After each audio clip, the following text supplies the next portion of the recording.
What'd you eat for dinner? Salsa chicken. Ooh, how'd that go? It was pretty good. In the crock pot? In the pot, yeah. It was almost a disaster because I started cooking it and I was like, I think it's supposed to be on warm if it's not frozen, because there's low, warm, and hot temperatures, right? And so I was like, Yeah. well, I just bought this, so I'll put it on warm. And I checked after like 3 hours and it was not cooking. And I was like, shit. So I cranked it up to hot, and it was a miracle it was done in time. Yeah. I went to Room 40. Have you ever been there? What is that? It's a restaurant. It's like around here. I don't know if you've ever heard of it. I don't think so, no. What is that? What is what? Room 40? Room for these nuts in your mouth? Got him. Nice. That's pretty good. Dude, I've been getting people on Valorant all the time because I have an attachment thing on my gun. It's called a Riot Gun Buddy. It's just like a little charm that hangs off your gun, right? Nice.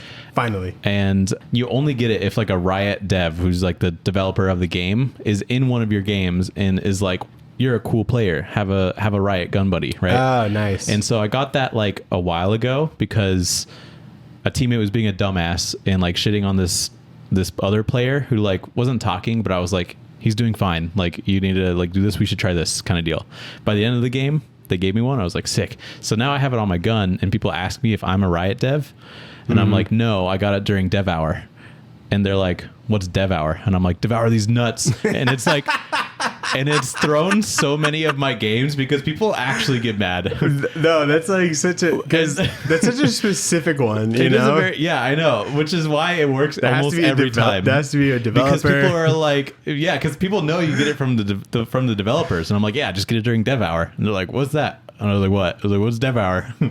And it fucking rips every time. But it's risky because if someone gets mad, then I might not win that ranked game. So yeah. Anyway, this is the Tradewaiters Pod, the comic book club where we read a different trade paperback every single week. I'm Daniel. You're Nathan. We're brothers who read comics. And God damn it, the listeners won't know, but it's been a while since we've last podcasted because we did the last one early. Yeah, it feels like forever since I've seen you, even though I've seen you a couple times since then. It feels like. Yeah, so like we recorded, then I saw you like the next day, you know? Yeah, I know, yeah. It wasn't like we had any absence of seeing each other, but yeah, it feels like forever since I've been here. Definitely. So lots to talk about. Yeah, we have different time codes in the description. We got the book, which is American Jesus, Back Matter Matters, the poll list, but we start with the news.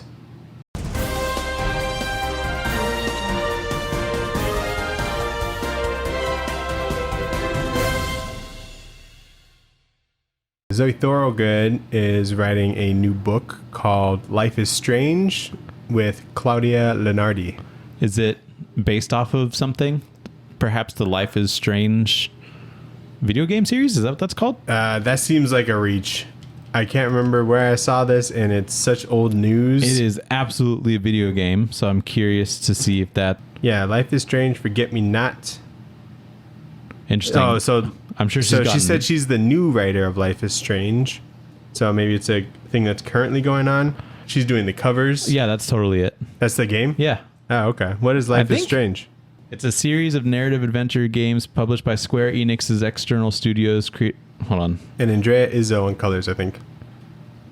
Does she mention at all that it's based off of a thing? No.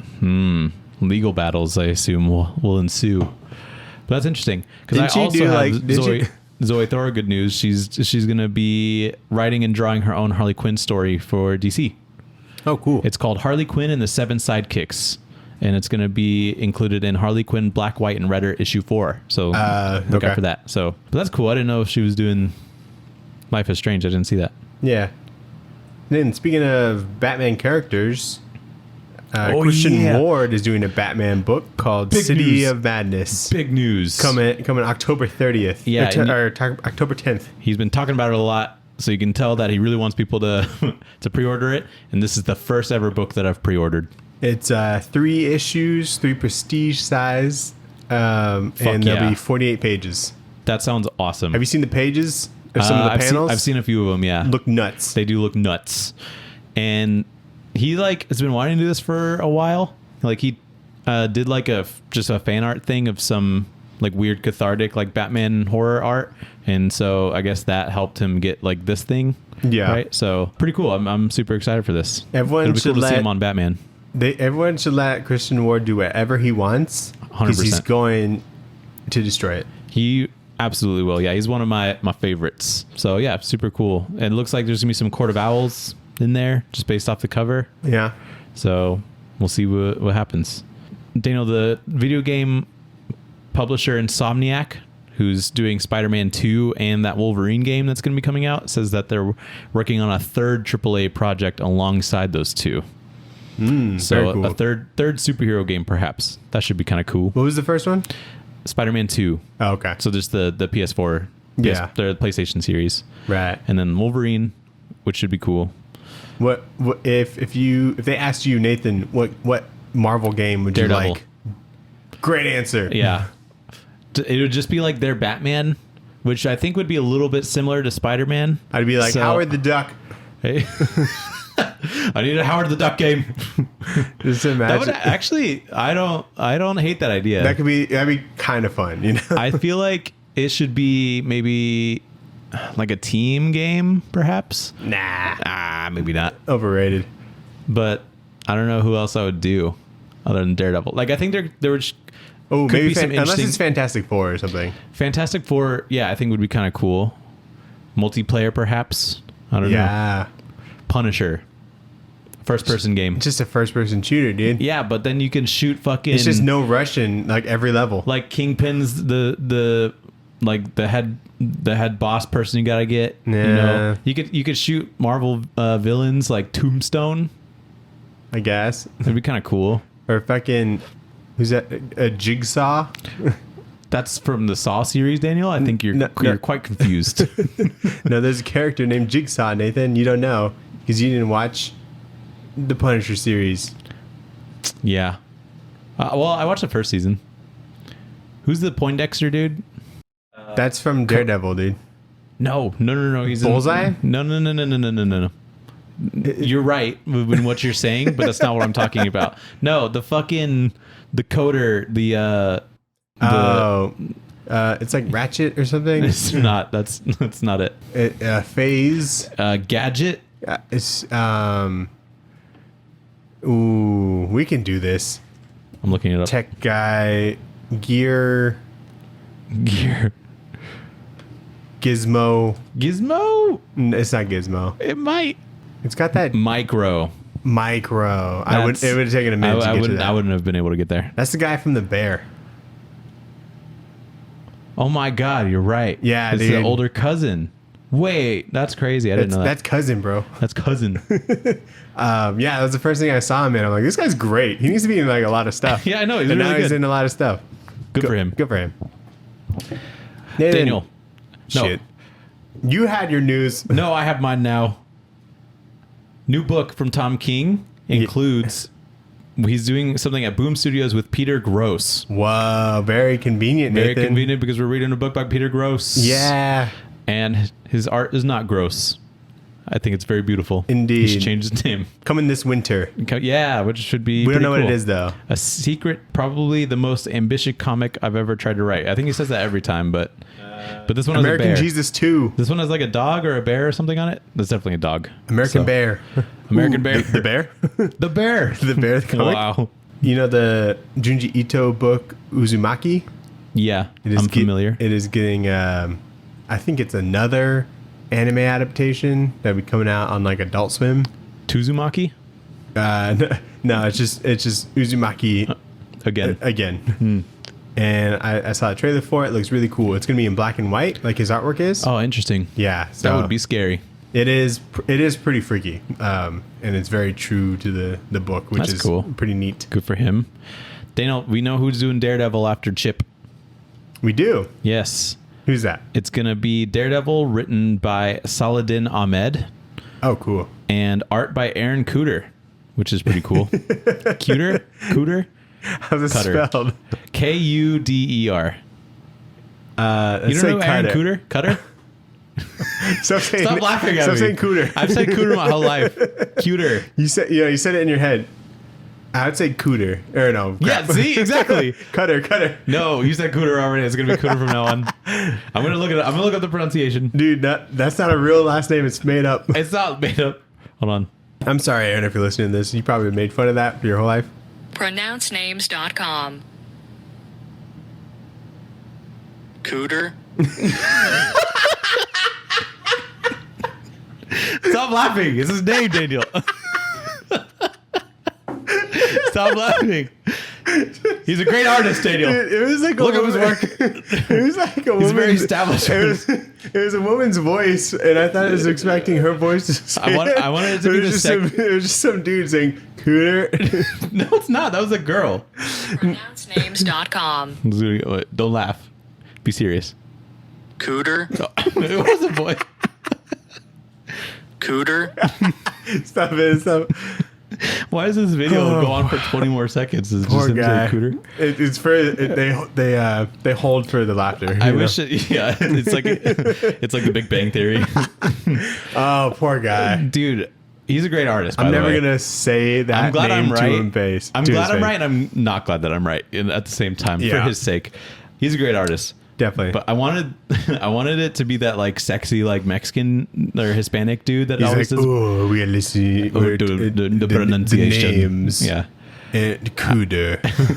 That would have been great. Cooter. And he says it twice. Anyway, I'm excited for that. I'm going to read it. I'm going to read the Cooter book. Oh, I forgot what we were talking about. Daredevil. Daredevil, okay. Nathan. Daniel, speaking of huge comic books that are going to wreck the market, Black people Widow. have been asking for it. Oh, Black Widow. you know how she's like Venom now? Yeah. Did you see that design? I don't think so. Do you have a picture? I'll show you. Oh, a lot of fucking pictures of spiders came up. Black Widow Venom. Yeah. Not great for SEO. Yeah. Oh, is that what this is? Yeah. Oh, I was like, cool. Lady Venom's back. Yeah, No, we love a Lady Venom. No, that's Natasha. Yeah, because it's even got the Black Widow logo incorporated into the spider. It should be called Romanov Venom. Rovenomov. Rovenomov. Look out. It's Rovenomov. Rovenov Venom, I think is good. Anyway, Daniel, the big hot huge news I'll say for last. But New Marvel book or something? you'll see. That's in the end? That's it'll be at the end. Okay. Daniel, this December Dark Horse Books presents 4 Gathered on Christmas Eve. It's going to consist of 4 stories from renowned comic book creators. Eric Powell, not too familiar with his stuff, but he did The Good. But anyway, Mike Mignola, who you might know from Hellboy, I do. Becky Cloonan, and James Herron are all going to do a one single issue, I think, prestige anthology book, which is kind of cool. Huh. But yeah, that should So be kind of cool. Christmas book? Christmas anthology book.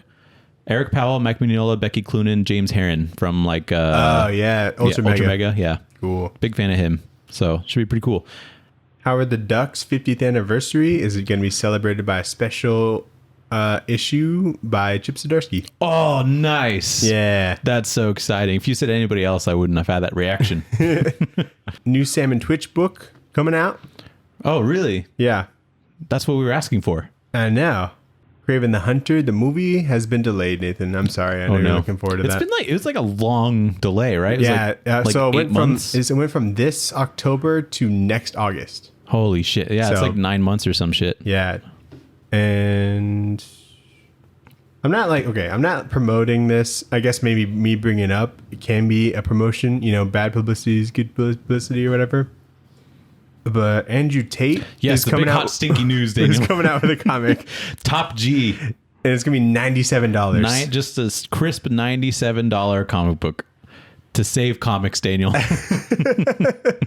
And in it, he's going to be in the Matrix or whatever he says. Yeah, and a douche. On Andrew Tate's official landing site for DNG Comics, the label under which he's publishing the Top G comics, there are some details about exactly what that's going to consist of. If I see these in Ash Avenue Comics, I'm gonna light them on fire. Dude. Yeah, I wonder. No, surely no one's going to carry that, right? Surely not. I think it'd probably only be like a thing like you order online. It would have to be like a self-published like direct thing. Yeah, Drew wouldn't do that. Yeah, but that is interesting because if someone does order it, like you should go to a different comic shop probably. Yeah, Because that's insane. definitely. But he's also the guy who like calls anybody that likes Star Wars like a big nerd, a big dumb bitch idiot nerd. Yeah. So it seems interesting that he's making a comic book. Mm-hmm. But whatever. I don't know. He's just doing whatever. Loki season 2 got a trailer. Oh, I saw. Looks pretty cool. Got Ke Huy Quan in it. Yeah. From Everything Everywhere All at Once. Yep. And Joshua Williamson's going to be on G.I. Joe as a part of the Cybertron universe. It's not called that. Energon? Energon universe. Yeah. Cybertron's the planet. That sounds like a gas station. Energon? Energon. I would definitely go to that gas station. Yeah, I would too.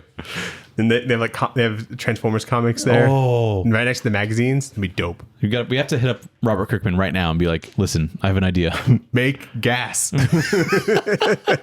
You should promote the burning of fossil fuels. and Yeah. sell- Well, didn't comics used to be sold at like gas stations and shit? I think so, yeah. Newsstands and stuff like that. Yeah. Spinner racks. I still want one. I think we were talking about it and we were like, are newsstands still a thing?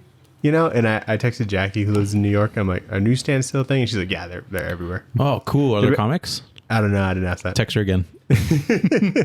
But it's basically like little convenience stores because I don't think they just have convenience stores places, I guess. Maybe not as frequent as you'd like. It would be very convenient to buy comics at a newsstand, I feel like. Dude, you're like never getting a 9.8. Oh, absolutely not. But it would be. Let's go to New York and open up a comic stand. Damn, we'd be robbed so often. Do they even want that though? Some people think that like comics just are like, because comics is a comic that it has some sort of value to it, you know? Yeah. One time I was reading comics in the break room at work and someone was like, are those comics? And I was like, yeah. And they're like, can I touch one? And I was like, yeah. Like just because you ask like that, no. Yeah. I know. He's like, whoa, how much do these run you? The price is on the fucking front. I was like, they're like $4. And he was like, whoa. which I wasn't like salty like that. I was like, no, they're like, I was very nice. You know? Maybe one day I'd be open to actually bringing comics into work, but just because of that experience of yours, I'm not going to. It's fine. It's fine. You can do it. There were other coworkers that used to read comics too, so it was fine. That's cool. It was a safe space. Yeah, it depends on as long as the environment's right. Yeah. All right, let's get into the book. Nathan, we read American Jesus by Mark Millar, Peter Gross, and Gene McGee Gene McGee. on colors and Corey Petit on letters. You still don't bring your tablet? No, I just kind of scroll through it on my phone and I have the notes on my computer, so I don't really see a need to. I love reading on it though. Oh, it's the best. It's so clutch. Yeah. It's so choice. So choice. We should bring that back. Yeah, dude. It's so funny to say. But anyway, we got a Simon Pegg intro, Yeah, this is kind of cool. which is pretty neat, They're big buds, I guess. I guess. I don't know why. Like I I read think they're both Irish. Ooh, yeah, that's probably why. So maybe there's not a lot of people in Ireland or something. Yeah, probably not. I mean, they're both like comic book people as well. Yeah. So anyway, yeah, I thought that was pretty cool. But yeah, I never made that connection. I was like, oh yeah, because he does like the shows and stuff, but he hasn't done any Mark Millar shows. Yeah. But yeah, that was kind of cool. What did you think of the book overall? You know, not what I expected. It felt a little like incomplete, which sucked. Okay. You know, because it just kind of ends and it definitely feels like there's more. There is. Daniel, there's multiple volumes. But like it feels like there's more to it, you know what I mean? Yeah, I think so. This trade is 3 issues or 3 chapters. Yeah. And it feels like they could have just done 6, Yeah. like collected them in chunks of 6, and I think it would have been a little bit more context. But I still think that this is like a solid arc, Sure, yeah. because it like has a fairly defined like beginning, middle, and end. I would say like a Yeah. 3-act structure almost for like this. Yeah, for like this book of the story. So So I I do get what you're saying, but I think this has like enough in it to be like collected as its own volume. I think you can get the gist of what this is gonna be just by looking at like the cover. You know what I mean? Like I don't think I was too surprised by anything in this. Yeah. You know, so the issue with this trade and this story all around. So this trade came out in 2009, right? Okay. The second trade did not come out until 2019. Whoa. Really? So 10 years later, they have a volume 2. That's crazy. And it doesn't even have anything to do with Jody. The second volume doesn't? Yeah, it's like a different story. They rebooted? As a different person. So what's the show going to be based off of? This and Wait. And volume 3, like the third volume of this, came out this year. I thought there were 4 volumes out. There's 3. Whoa. And the third volume has both of them. So that's when this thing continues. Like 13 years later, 14 years later. You know what I mean? That's insane. So like this book was like in his like catalog for like 10 years unfinished. You know what I mean? Like when you finish a Millar book, it's like Millar World. Look at all this shit. Yeah, and then And it's like American Jesus is always there. And I've always seen it, and I'm like, I don't want to read a Jesus book. Right. But yeah, that's interesting that he's advertised it so much. And is so it finished? I don't know. I assume so. I assume so too. Because Because you of think after Millar World? 15 years, you'd be like, let's just wrap it up. Yeah, he got Peter Gross back, which is good. That is good, because I would have been disappointed if it was a different artist. But like the deeper I go into like Mark Millar's catalog, I like him less. I like his body of work less. You know, I agree. I don't have anything wrong with him. I like the good stuff. Yeah, there's like the good stuff that you like hear about, and you like go into the other stuff, and then you're just like, man, this is early on, I guess. You know? So Yeah, it's interesting. I mean, he's a busy guy. He's got some, movies made. I don't know what don't make excuses for him. Yeah, fair. That's fair. He's probably one of the richest men in comics. Yeah. The Top 5, top 10. No, I'd say Kirkman, like Kirkman probably. And then I would say Millar, McFarlane, Mignola, maybe because I think Mignola. McFarlane has a lot of his from toys. Yeah, but that started. It's like comic based stuff, you know. It's not- Disagree. I guess like I would say solely comics, because I feel like Millar and Kirkman are like solely comic stuff. I guess yeah. Kirkman probably gets like kickback from merch sales on Invincible stuff and all that. I don't know. Yeah, Kirkman's doing well. Yeah. But Anyway, anyway, let's get into it. Or go ahead. Yeah. How about I give my opinion for once, Daniel? Sorry. I don't normally like books about religion and stuff, Yeah. and this book was okay. Yeah. I liked it. Yeah. Yeah. Okay. I thought it has an interesting little twist at the end Sure. that I didn't pick up on at first until I started reading the back matter, and I was like, oh. I was like, wow, that's crazy. It But didn't I'm- hit you when you were reading it. I was like, okay. Yeah, we'll get to that. Not to spoil it. Yeah, but I think Peter Gross is pretty dope. I don't think I've seen his work before, but I've heard of him. Yeah. So it's kind of cool to see him do some stuff. He could definitely kill it in like any kind of slice of life book, you know. Yeah, I And agree. He does really well with that. Yeah, but let's get into it. All right. So chapter 1, this kid named Jody is skipping school to find a porno mag in the woods with his friends, which is, I guess, is a thing. It must have been a thing, right? Yeah. Because I've seen this trope Yeah. so much. Mm-hmm. Wasn't there like what movies has this thing been a part of? 80s stuff. 80s stuff, yeah, where they're like trying to go jerk off in a bush somewhere, right? So Basically. yeah. Anyway, they get to like an overpass bridge thing, and there's a commercial truck trying to avoid hitting a dog, and so the truck flies off a bridge and lands directly on Jody, but Jody survives without any real injury, which is crazy. And the father or chaplain of that hospital, is that a thing still? Sometimes. Okay, and father. Well, yeah, I think so. Yeah, Father Tom O'Higgins, he talks to Jody's parents, and he's like, that shit was crazy, let me know if you want to talk. But everyone knows that this guy's kind of lost faith in his religion because of like some family deaths and stuff. Yeah. How do we feel about Peter Gross's children? Because children typically seem pretty hard to draw. How old is he supposed to be? Like 14? He's like 12. 12. I think Jody's pretty good. I think some of the other kids, I'm like, this could be an adult. I think what he does is like just not draw the bridge of anyone's nose. But then when he does draw the bridge of the nose, like there's this Like, person's That means 24. his friend Jody. Look at this. Oh, It's a tough angle, sure. poor but- kid.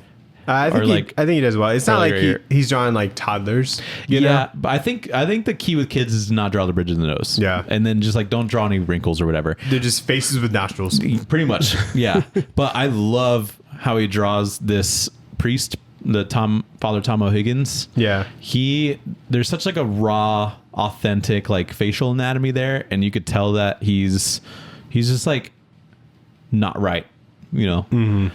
And I think he just looks so worn and tired, you know. And I think he nailed that. Yeah, it like really puts like his character like on the page without really telling you anything. Yeah, Like, like this you guy's can been look at through this it. character and be like, okay, he's religious, but goddamn it, is he tired? You know? Yeah. So I think he's nailed that.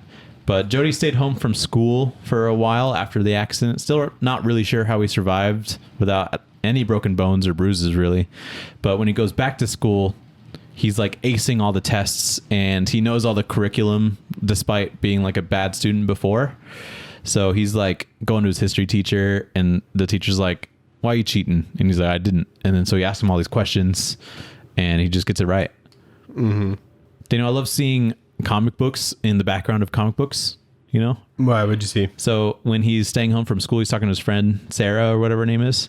And there's Avengers in the background because Jody's a comic book reader. Yeah, I see Defenders. Defenders is an interesting choice. I feel like Mark Millar always has a lot of his characters read comic books because it was like a thing in Kick-Ass too, right? Yeah. Yeah. Maybe one other that I can't think of, but Yeah, he definitely does. so So his teacher's like quizzing him. You know, Yeah. He's like, how'd you get like perfect score? And then he's just like asking him all this like random stuff about like, well, he's like a history teacher. yeah.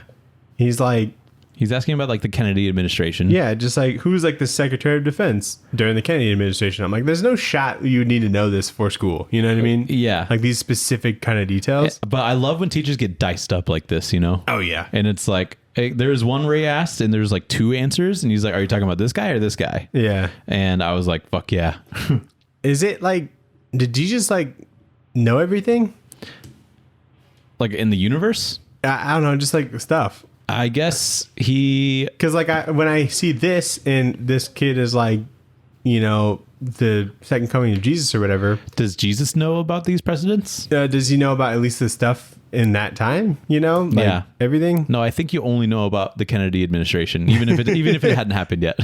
He just got really lucky on that test. Yeah, exactly. Yeah, no, I don't really. Yeah, because when you think of Jesus and when he comes back, he's not like really good at math. You know, they don't really talk Yeah. about that. So He just walks around. it's just like a weird power that Millar's like put on to Jody for whatever reason, and it doesn't come up again.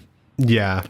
It might later, because there's a part of the story where he's like an adult, like in the future or the present, I guess. But yeah, maybe it comes up later, and this is just planting a seed. But yeah, it seems like an interesting choice. Yeah. I think it's a good scene to show that like some mysterious stuff is like actually happening because he wasn't a good student before, and now he's dicing up his history teacher. Yeah, and he's So- in like the teachers lounge or whatever, and like all these teachers like asking him shit. Yeah, and he's just answering them. And One then of his them was the quadratic formula, which is nothing crazy, right?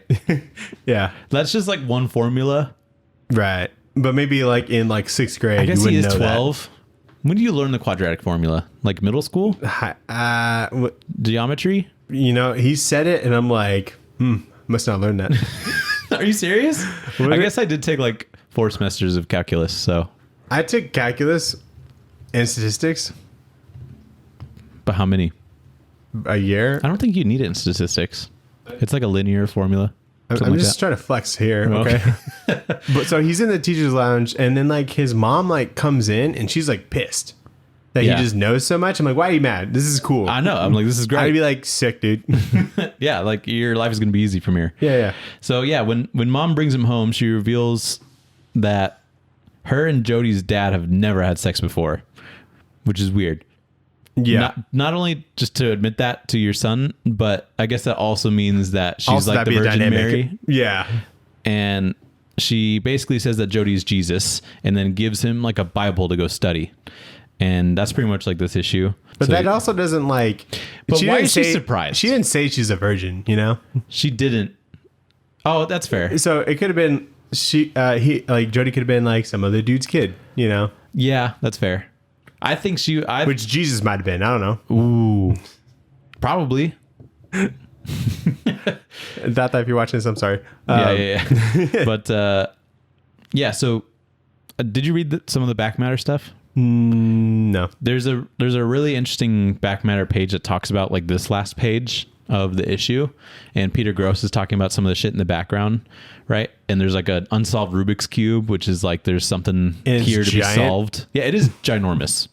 But he's like, I put a Rubik's Cube in the background because like there's something here to be solved. You know, there's like a little puzzle here. And I put Darth Vader because he's cool. He did have a reason for these. Like he wanted that because I'm just gonna say like what the twist is at the end, but he's like the Antichrist or something. Mm-hmm. And so he likens that to like Star Wars. They mentioned Star Wars a little bit later in this book as well. Yeah. So that's like on purpose. There's like a locked box here or whatever, and he said some shit about that. So also, yeah, and the since second he's the Antichrist, Daniel, there's a clock there, and it's on the 6th minute on the 6th hour. Ooh. So like that's 2 of the 3 6s of the bad number. Yeah. So that's kind of interesting. That's interesting. The he like relates like the testaments to Star Wars in the second issue, And he's got some good points. yeah. So the Darth Vader thing makes a lot of sense because like He was the good guy, and then because it's like he was- yeah. Anakin is a lot like Lucifer Yeah. because he's like an angel and the fallen angel, and now he's like the Lord of like hell, aka like Was Lucifer or, like the a Sith. good angel first? He was like an angel, yeah, first. Oh, okay. and because he was like an angel, angels like these like beautiful things, and so like when they fell, when he like was cast out of heaven, it was like an attractive thing almost, and so like others would follow after that, but he was kind of like the first one to do it. he was the trendsetter. like an archangel. So The X-Men. yeah, the X-Men. Whoa. And so I think he was kind of like in like certain iterations, he's kind of like a favorite child of God kind of thing. Mm-hmm. So that is something. That is something. That's a deep cut just for like a little 2-inch thing on a page. Yeah. Chapter 2, Daniel. 2 of 3. There's only 3 chapters. I know I said this before. We're but- halfway there. So Jody. Oh, he thinks he's a mutant. I thought that was funny. That was good. And he's like, "What are you saying, Mom?" She's like, "I'm saying," and he's like, "I'm a mutant." And That's where my mind would go first. I hope that joke is in the show. Yeah, they probably won't mention like X-Men comics and shit in there, yeah. but I hope it's in there at some point. So, chapter 2, Jody goes to Father O'Higgins' house, who's now watching after Angel, who's the dog that ran in front of the semi-truck, which caused it to go off the bridge. Mm-hmm. Come on, Mark Millar. You could choose a better name than Angel, right? It's a little on the nose. Yeah. Am I right? Yeah. Is Jody supposed to mean something? Does that ring a bell? This isn't like a pop quiz or anything. Nah. Yeah, I just thought Angel, it's like, make it like a different angel's name, like a famous angel's name. Make it Mary. Gabriel. Yeah. Daniel. Lots of things. Beelzebub. I like that meme. Lucifer. Yeah, so he's watching after that dog now. O'Higgins does not think that Jody is Jesus, despite him healing someone that has asthma. Like he has healing powers now. So Jody like goes to his friends and he's trying to like cure the blind and turn water into wine and stuff. And he does it successfully. And so he's like, shit, this is the real deal. Daniel, we haven't talked about it yet, but the watercoloring is so money in this book. It's so choice.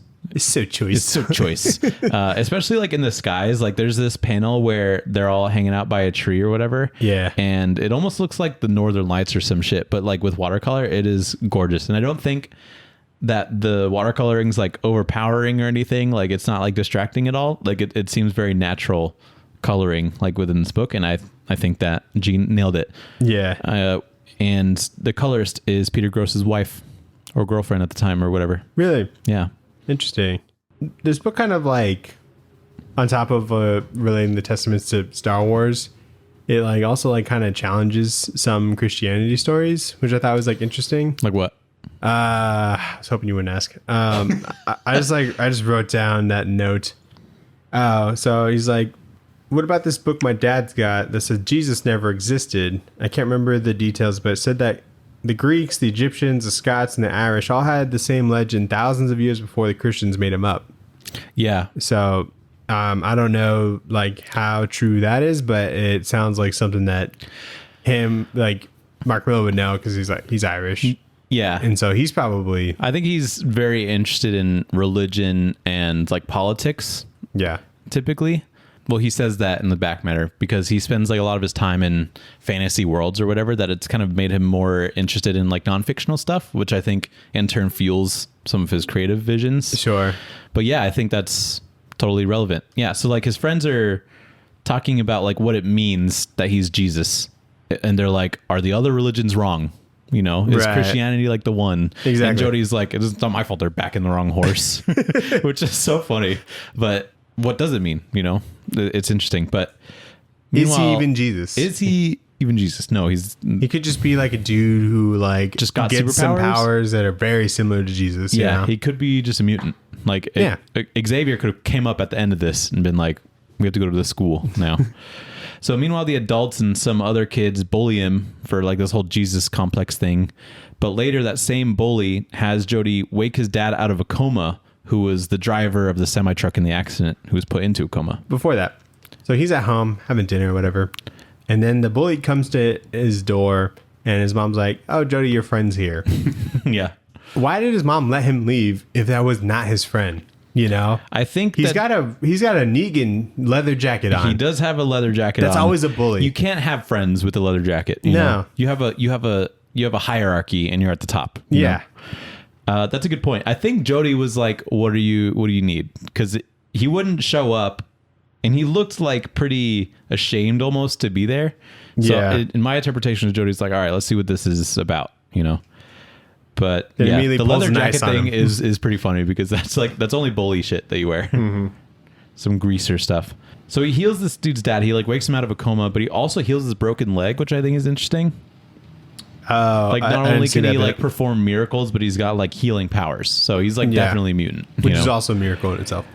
I guess, but it's like I would interpret like a miracle as like, oh my god, he woke up. How crazy is that he woke up out of his coma? Yeah. But like him healing his leg, it's like, this is not possible. But at the same time, he does turn water into wine, so it's like whatever. So people start like praying outside of his house, and like the sick are showing up and they want to be healed. People are like selling his soil because they think it has like healing powers or whatever.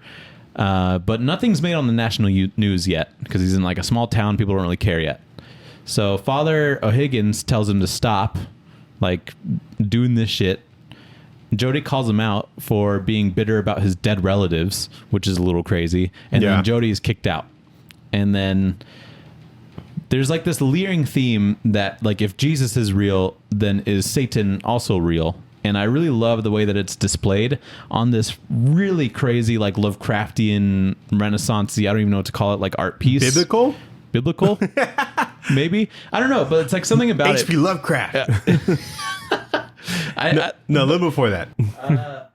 This looks just like a scan from a Bible or something. If there's pictures in the Bible, I don't know. Because Gross this doesn't look like produced anything. This doesn't look like him. I mean, it might be. I don't know. This is the first time I've read anything from him because like the promotional art and the Tom King thing looks wildly different from this. Did he even reveal anything? I just thought it was their names. You saw like their names and there's like a dog or something behind them, and it doesn't look like what he does here, where this seems like... It didn't look like the dog in this book? No. Oh, okay. It didn't look like Angel. Did it look more detailed? It looks more like something... I can't even compare it to it. Here, I can show you actually. Like a Phil Hester kind of thing? No, it's not. It's nothing like that. Like it seems more, I guess, I hate to say traditional comic book art, but... Okay. Like a little bit more detailed. Like a shaky cane? There's no... Oh, I forgot to bring that for you. Damn it. I know. I meant to text you. I also forgot to remind you. So, here. So like you can kind of see the dog in the background, and like there's more rendering in detail and stuff, right? Yeah. So it looks different. So I don't know what That looks like a stray bullets kind of dog. Yeah, I couldn't compare an artist to it. Maybe like a Hitch or something, but It's not quite that. Yeah. Exact. But like this piece of art looks. Have you seen like the Bernie Wrightson piece? Maybe Declan Shelby. Go ahead. No, Declan. I don't think Declan. Have you seen Bernie Wrightson's stuff? No, he's I like a think so. really old comic book artist. He's dead. I'm pretty sure.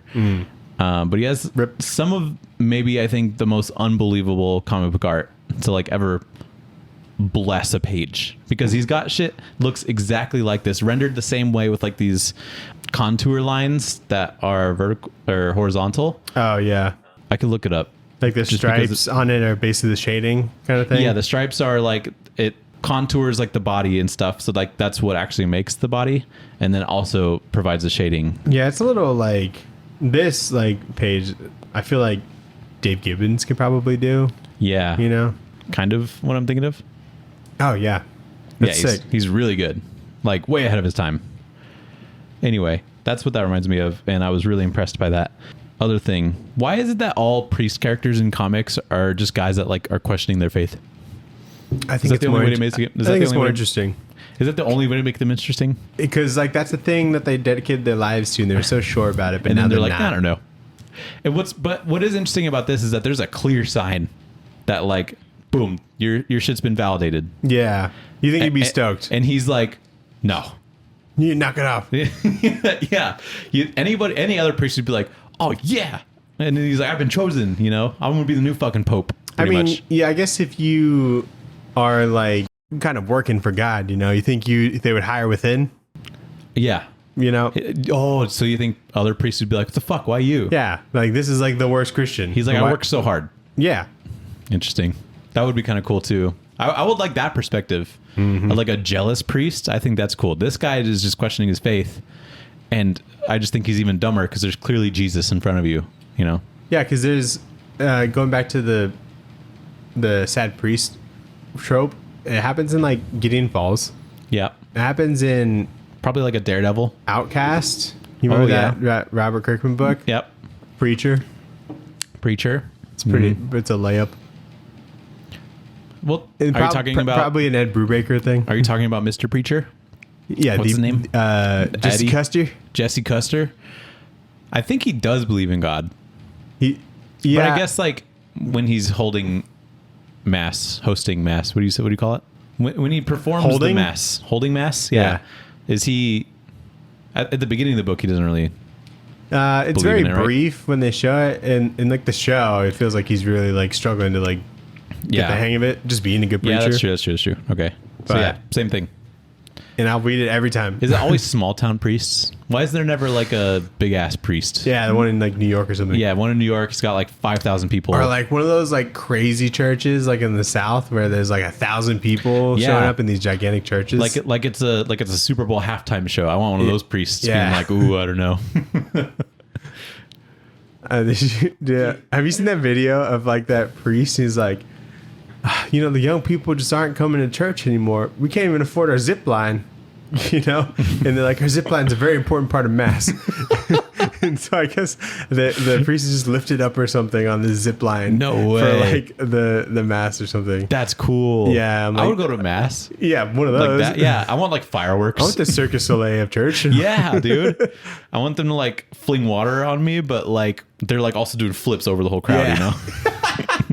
And then like fireworks when he drops a hard bar. Yeah, it Or, looks like like the it- fire show. I want those like EDM laser lights and shit.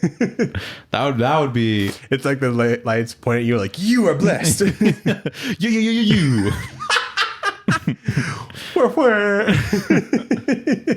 That's what religion needs to turn into. I know that would get It's the young losing kids its audience, in. yeah. There just needs to be an EDM church, easy. 100%. So Father O'Higgins, Daniel, he's still holding mass, but it's got this like weird context because he doesn't really believe in God, but also there's Jesus. You think there'd be this more town. people in this Yeah, you church think people being like, knowing that Jesus is real here? they would be like, all right, let me Like, we have catch to up. repent real quick. Yeah, dude. can you start over actually from the beginning? Yeah.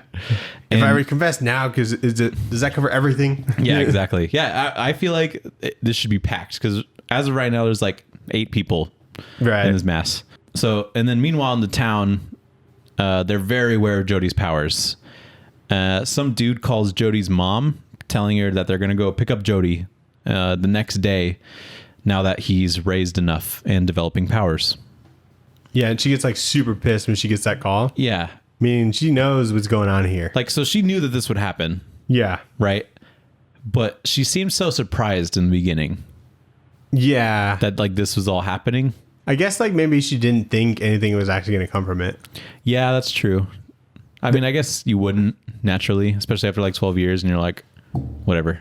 I think my favorite part of this book is Jodie goes to his like principal's house, and like his principal's like mom is like bedridden and Has, like, a brain tumor. Is really sick. Yeah, has cancer. I think it's his history teacher. Oh, maybe. Yeah. But anyway, does it matter? No, I'm just... Someone at his school, and, Yeah. and so he goes to her, and he like chooses not to heal her because she's like content with life, and she is content with dying, knowing that heaven is real. She looks like a zombie already. She does. She doesn't look great. Yeah. And so, And so like healing her would just like prolong her life when she's like she's good. she did it. Right. But there's also an interesting piece of dialogue in there where that dude is trying to talk to his mom and he's like, you said to never pull the plug. And then she has to rebuttal with like, that was like before I like did everything. You know, if I had my brain tumor healed, I would just be kind of in a bed still, kind of. I wouldn't be able to like do much. Yeah. So yeah, I do think that's an interesting point because like he can heal people, but he asks them first. He's like, "Do you want this Right. taken?" And yeah, I think that's a good show of character.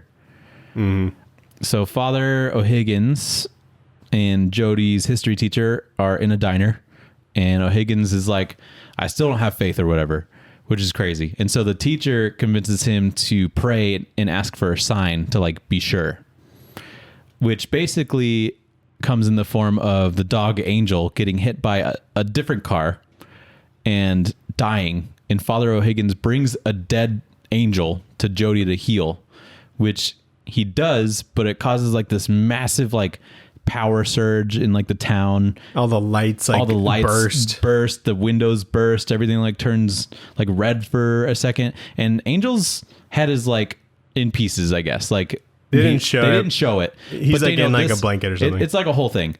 The descriptor of him doing Jesus powers and creating power surges and stuff, the description ends in people that are having sex come for 12 minutes. There's a little I Mark would Miller be for scared you. after minute 2. I'd be like, what is happening? I thought it rad. Well, like I would be like, this is it would freak me out after 2 minutes. I'd be like, is this ever going to stop? Yeah. I just think that whole like last little bit, he just tacked it on at the end there as if we wouldn't notice. But Daniel, we have an important thing to discuss. We have a rule in this show: dead dog equal bad book. Revived dog. However, yes, does this count as dead dog if dead dog brought back?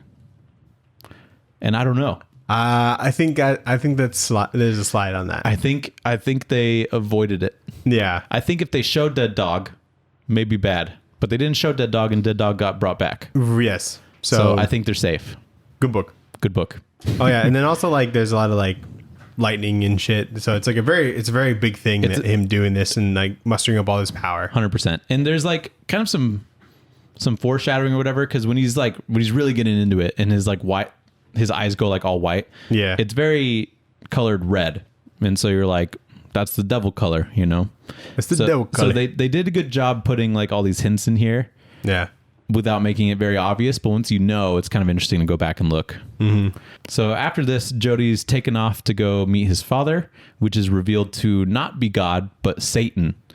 And there's like a jump to the future or the present, or whatever you want to call it, where he's like all grown up, and it confirms that grown-up Jodie is in fact the son of Satan.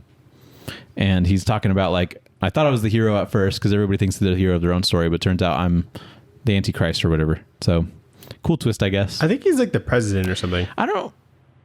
Yeah, he is the president because someone calls him Mr. President. Yeah. So, I mean, I would vote for someone I thought was Jesus, I guess. You'd vote for Satan? Not the Satan. No one knows who's Satan, I'm pretty sure. Yeah. But there's an interesting thing where like his face is always silhouetted and nobody else's is. So Yeah. like something happened to his face clearly. and I don't really know what. I just think it's interesting. But yeah, so at first I was reading this and I didn't really pick up that they were going to meet his dad. And so the lady was like, we're going to go see Satan. And I'm like, that seems weird. Why don't they go see his dad? And so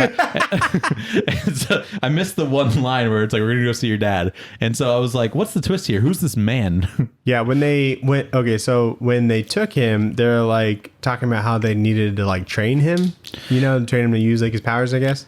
Yeah. And they kept saying that something's going to happen in like 21 years. And I think like this jump forward was 21 years. Ooh, makes sense. So he'd be 31, 33. Something like that. Yeah. So yeah, that's the end of book 1. So now let's get into Back Matter Matters.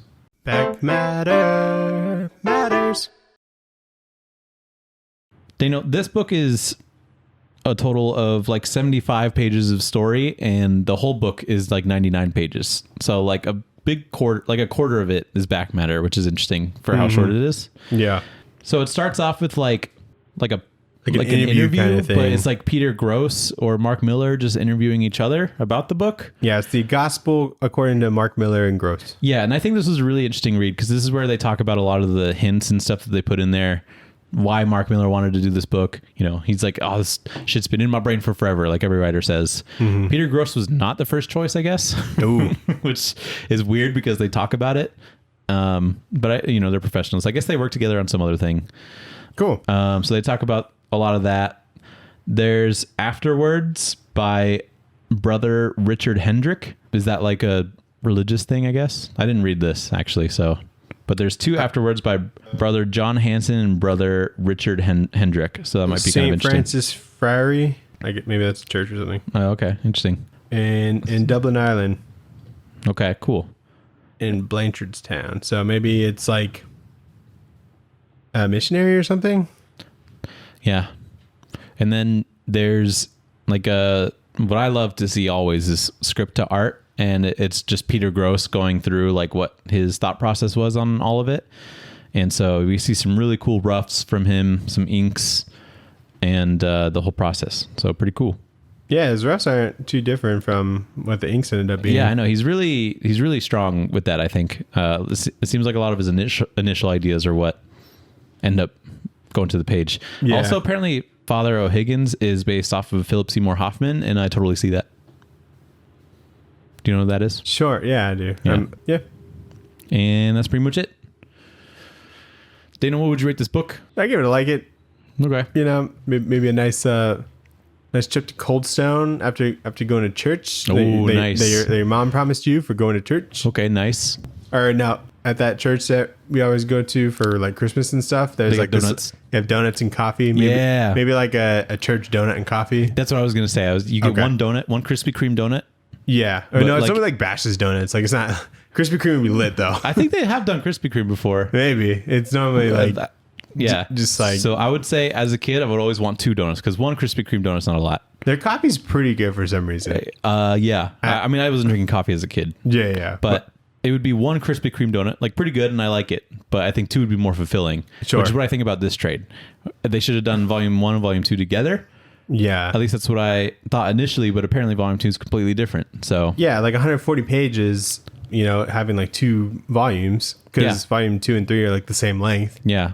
And so it's like, could have been one complete story, but they didn't for some Has this reason. been collected in its entirety?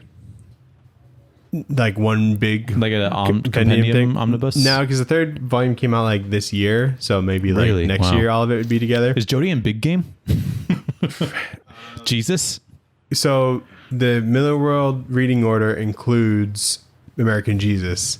So I think the only things you really need to read are Nemesis and Wanted, or Nemesis Reloaded and Wanted in order to understand Big Game. But the other ones, it's like just kind of for context, I guess. Okay. And you can, it's probably more like cameo kind of things. You're like, oh, there's American Jesus, Oh my God, it's American Jesus. Yeah, and there's the Utopian right next to him. And there's the reborn old lady. Yeah. So Anyway. It- Yeah, pretty solid. I wasn't super excited reading this because this religious books put me to sleep, but I thought this one was pretty good and pretty short. So no complaints here.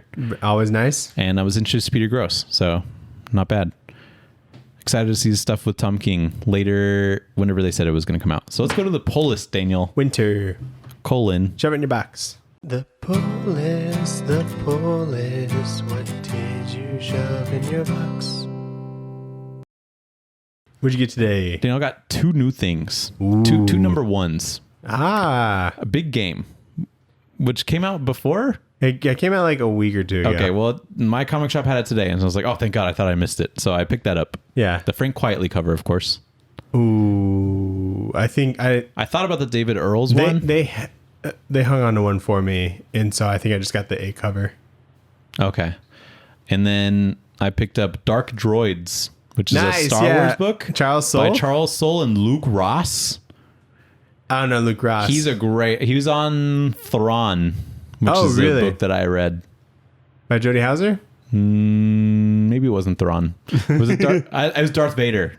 No, sorry. No, not Darth Vader. Darth Maul. You read that? Final answer. Yeah, I did. Okay.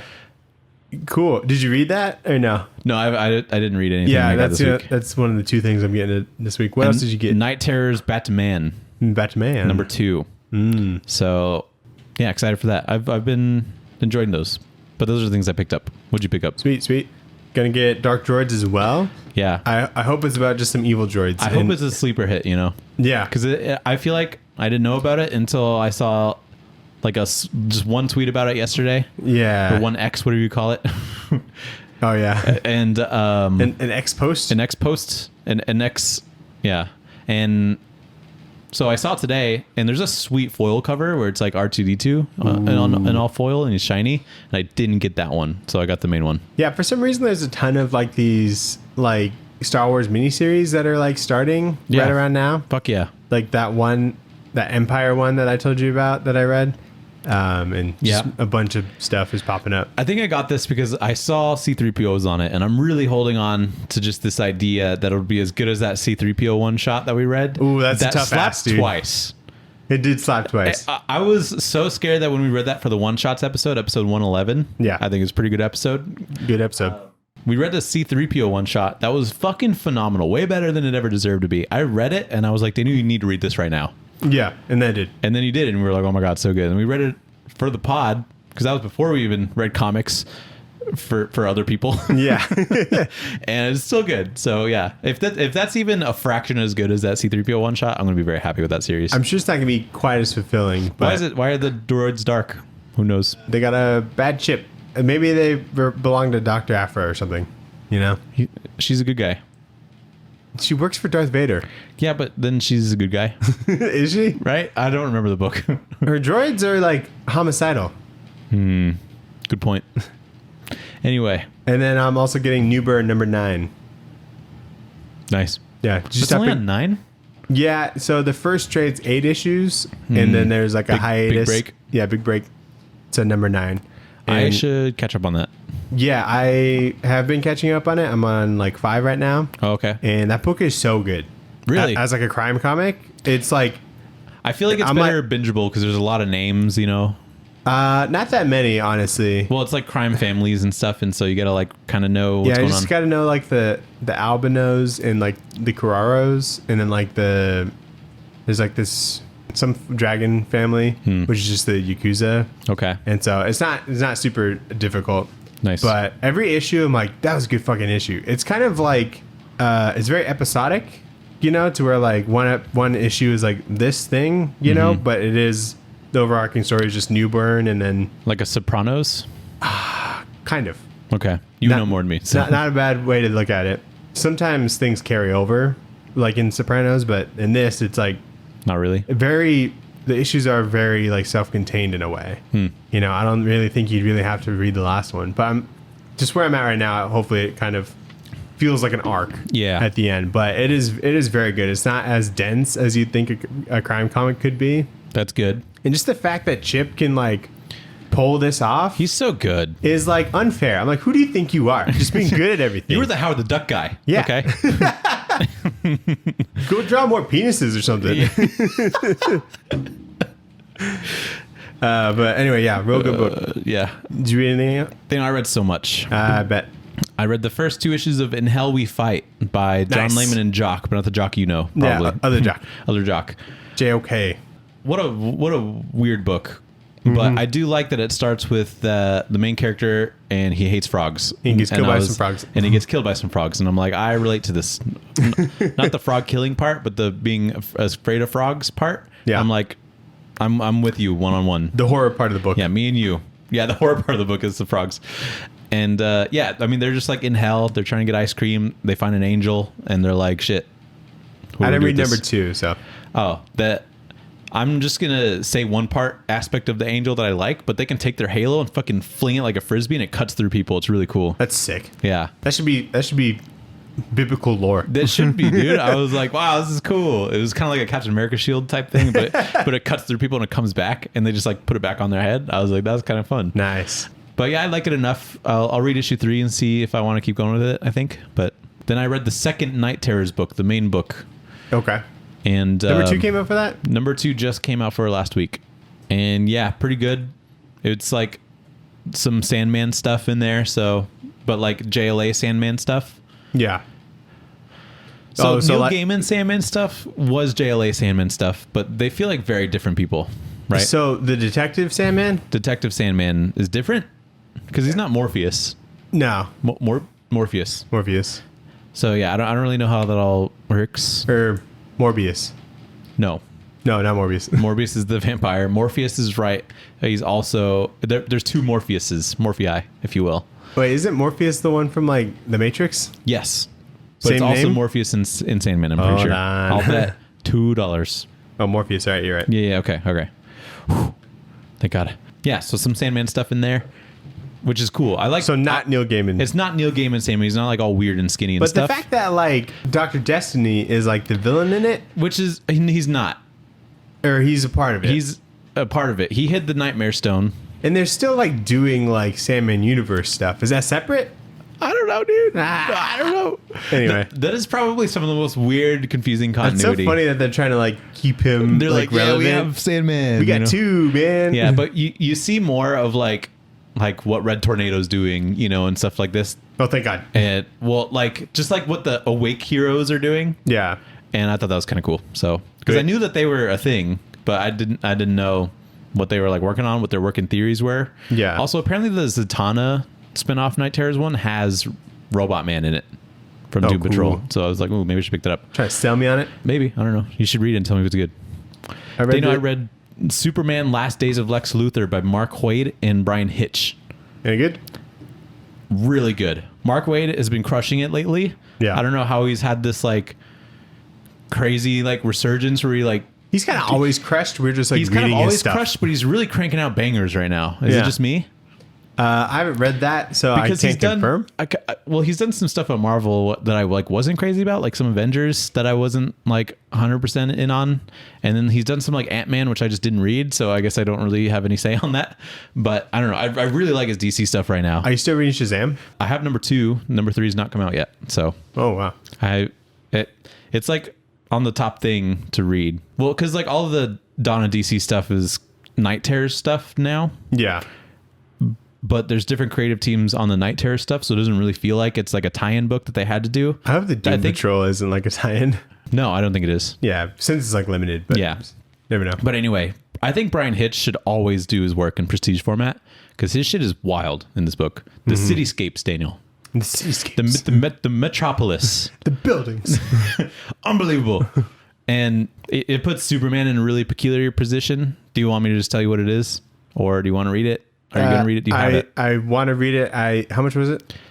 I don't know. I just have it like that, I saw it looked expensive, It probably is. But basically Lex Luthor's dying and he gets Superman's attention, right? By like doing some shit to where Superman would have to go fix it. And Lex Luthor's like, Superman, I'm dying. There's no way I could fix it, but I know that you won't let me die. And Superman's like, shit, he's got a point there. Because Superman might have a way of helping. But Lex Luthor obviously is a bad guy. They thought that they were talking in a private room, but Lex Luthor is broadcasting that to everybody on Earth. And so he has proof that Superman's like, okay, I'll help you, Lex Luthor. And so like that's a peculiar position, but he's still helping out Lex Luthor. I think it's really cool. Good Brian Hitch stuff. Also, Brian Hitch came out with his second book, Ultimate Invasion. Number 2. Number 2, I read that as well. Still don't know what's going on. Good. And then I read the first Brave and the Bold. Oh, nice. Yeah. So I read the Tom King one, Dan Morris stuff. Yeah, was that sick? That was really good. I was like, what is this? I was like, good for him. Apparently, though, the third part of the Brave and the Bold stuff from Tom King and Mitch isn't going to come out until Brave and the Bold 5. What? Yeah. So. I think I bought the third one. Is there a third one out? Because I don't think there is. Oh, no, I do have number 2. And so I just bought the third one. So the third one's out? Yeah, I think it came out last week. Ooh, I'll have to find it or maybe not. I don't know. Because I would still buy it to read. I think they're still $8. Yeah. For the Mitch Garrett stuff. Yeah. Dude, wasn't his shit so good? He's really good with the Joker. Well, you read that already, didn't you? I read the first part. Yeah. Yeah, it's really good. I like the Dan Mora stuff, obviously, and then I like the Ed Brisson stuff. Yeah, it's a cool team. It's just like random. Mr. Bones or whatever. Yeah. He's part of that. There's some other one. I can't remember what it was. There was a Superman one that I thought was interesting enough. So I was like, okay, I'll read this if I'm buying it anyway. I can't remember who it was by for the life of me, but there was something. But yeah, that was everything I read. I read this. Oh, and Tenement. I read 1 and 2 of Tenement by Jeff Lemire and Andrea Sorrentino. Did you read the Black Feathers one? No. You don't need to really, but... I'll do it the way they want me to. Okay. But I think I bought that. I read this manga. It's called Blood Blockade Battlefront. Triple B. Triple B, yeah. It's a tongue twister. It's just so I got it because they're gonna read it on Manga Splaining. Oh, okay, cool. And I only listen to episodes if I've like read the manga. Sure. You know? They don't really like spoil things in their episodes, but like I think it's it helps funner if to you've listen read to it, if you've read it. And I don't really know if I know the plot Did you read it? or why like the main character is important after reading this. That's awesome. Yeah, it's like this. It's in like New York, I think, and for some reason, this like wall of light surrounded New York, and no one can get in. But everyone that's in it, Is stuck, I guess. Okay. And there's like a bunch of monsters living in like New York, and it's really cool. It's got a very like Star Wars kind of vibe, you know, just kind of walking through a planet. Sounds like a YA type book. No, Like novel, I mean, you know? I don't think there's anything like adult about it necessarily, but there's like a lot of like violence and stuff like that. Let me clarify. It sounds like one of those ideas that would be in a young adult novel that would be adapted into a movie, like a Maze Runner type shit. Yeah. Okay, but continue. I could see that. Really cool monsters, like the designs and stuff. Mm-hmm. But what was odd about this is like I feel like all the manga that I've read, like the artwork has been like stellar and like perfect. Yeah, they really crush you know what I it. mean? Yeah. It's like, oh my god, like who draws like this? Yeah. But this one, like not as much. Still really good and better than I could draw. You know? Is it just a different style that you don't like as much, or like technically you could tell that there's a difference? Technically, you could tell. Okay, you know, interesting. it looks like normal like manga art, but it just like some lines like aren't perfect, and it can be like a little tough to like read, I guess. Oh, okay. And manga does this super annoying thing where like they'll have like the speech bubbles, but you're not sure who they belong to. Like they don't have the tail. They'll just kind of be there, and then multiple people in the panel. Tail and is crucial. You're not sure who's talking. Yeah. And so I'm not going to continue with this, but that is something I read. And Interesting. is infuriating. So Okay. I'm just because normally when they explain things, they get into like details, you know. And so when Yeah, they're very meticulous about it. and so when they talk about on that episode, hopefully maybe there's something I missed, or they'll just piece something together that I didn't pick up on, you know. Mm-hmm. But yeah, pretty good. Do you watch a lot of anime? Not really. I like pick one and then just kind of work on that, like watch an episode for cardio and then Oh, okay. move on. So like it's kind of like a reward for doing cardio in a way. Sure. I'm working through Attack on Titan. Okay. I'm on like season 3 right now. The reason I asked is because I was at my girlfriend's parents' place, Okay. and Sophia and her sister are pretty into anime, Yeah. and her parents are like, I don't get it, and they're like, it's so good, oh my god, and then they were like, give me one anime to watch. Yeah. One that I would like, and they were like Full Metal Alchemist. And I was like, I don't think so. That's still kind of like a reach, 100% it is. And I feel like if I were to recommend something to somebody to like, so they can get it, I think Zom 100 is like a pretty good start. Yeah, I'd say it's a good starter because it doesn't have like manga, It like doesn't have like weird alchemy plots. science. Yeah. Shit like Full Metal Alchemist does. concepts that are just kind of really big and a little confusing. It's like a little horny, but like not too horny, like Zom 100. So Yeah. like some of them are like really horny. So Definitely. Yeah, I'd say that. I think Attack on Titan's pretty accessible.